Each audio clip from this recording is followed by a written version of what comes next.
नमस्कार। आदरणीय unit sir, मंचासीन समस्त महाशयगण और मेरे सहकर्मी भाइयों, आज किन्हीं कारणों से मैं अफसोस के साथ कहना पड़ रहा है कि मैं आप सबके बीच नहीं हूं, लेकिन अपने दिल की गहराइयों से मैं आपसे दिल से दूर नहीं हो पा रहा हूं और मैं इस माध्यम से आपके बीच में होना चाहता हूं।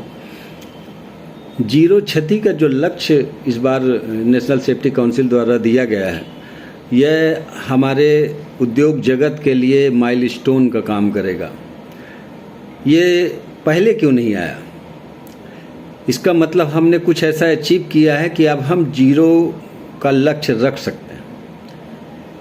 पहले हमारी परिस्थितियां शायद इतनी अच्छी नहीं रही होंगी, हमारे पिछले जो बेंचमार्क्स होंगे हमने अचीव किए होंगे, जिसके दम पे हम कह सकते हैं कि हम जीरो क्षति का लक्ष्य अब रख सकते हैं। लेकिन जीरो क्षति का लक्ष्य कैसे प्राप्त होगा? इस लक्ष्य को प्राप्त करने के लिए क्या इतना काफ़ी है कि कुछ कैमरे लगा दिए जाएं, कुछ अधिकारी बैठा दिए जाएं जो हमें देखें और जिनकी पैनी नज़र हो हमारे ऊपर? हमें हर क्षेत्र में बहुत ही पैनी नज़र से काम करने की आवश्यकता है।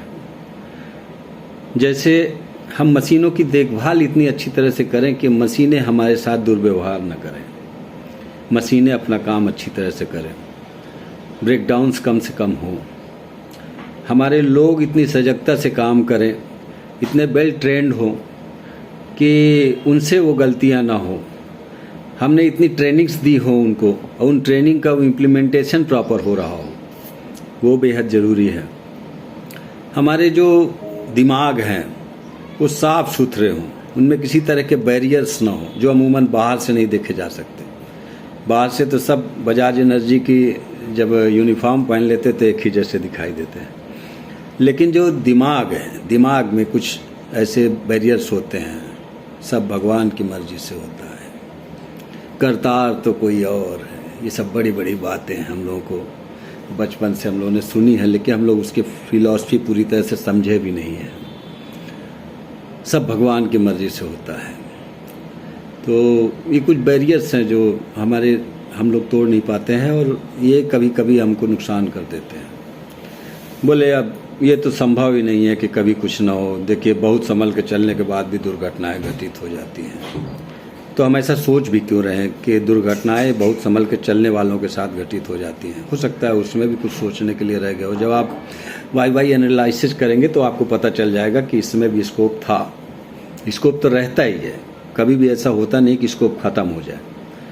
तो हमें इस बारे में सोचना पड़ेगा जीरो हार्म का जो हमारा लक्ष्य है, इसको प्राप्त करने के लिए कि हम सिर्फ कैमरे से बचने के लिए, अधिकारी की नज़र बचाने के लिए काम न करें। ये हमारी रेगुलर प्रैक्टिस होनी चाहिए।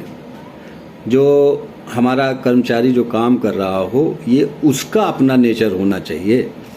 उसको किसी अधिकारी की ज़रूरत ना पड़े कि वो कोई देखेगा इसलिए सेफ्टी के साथ काम करेगा। देखना नहीं है।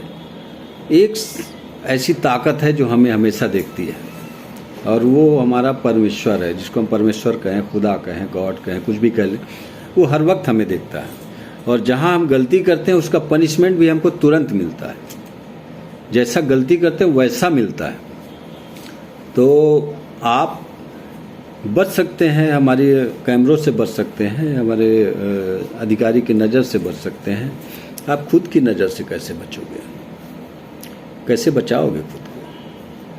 वो तो देख रहा है, वो बताता भी है कि यहाँ पे तुम गलत कर रहे हो, तुम्हें सोचना चाहिए।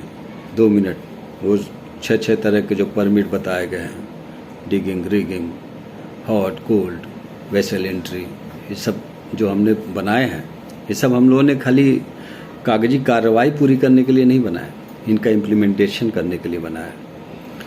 मैं आपको तारीखों में नहीं उलझाना चाहता, कब से ये सेफ्टी काउंसिल स्टार्ट हुआ, सब बड़ी बड़ी बातें, सब बातें अब छोटी हो गई। जल, जंगल, जमीन, खनिज संपदा, ये यहाँ तक कि सांसों पर भी सवाल खड़े हो रहे हैं। जल, जंगल, जमीन, खनिज संपदा, यहाँ तक कि सांसों पर भी सवाल खड़े हो रहे हैं। इनके बारे में भी सोचिए, इनके बारे में भी सोचिए। आपके बच्चों से ज़्यादा तेज़ी से बड़े हो रहे हैं, आपके बच्चों से ज़्यादा तेज़ी से बड़े हो रहे हैं। Thank you so much.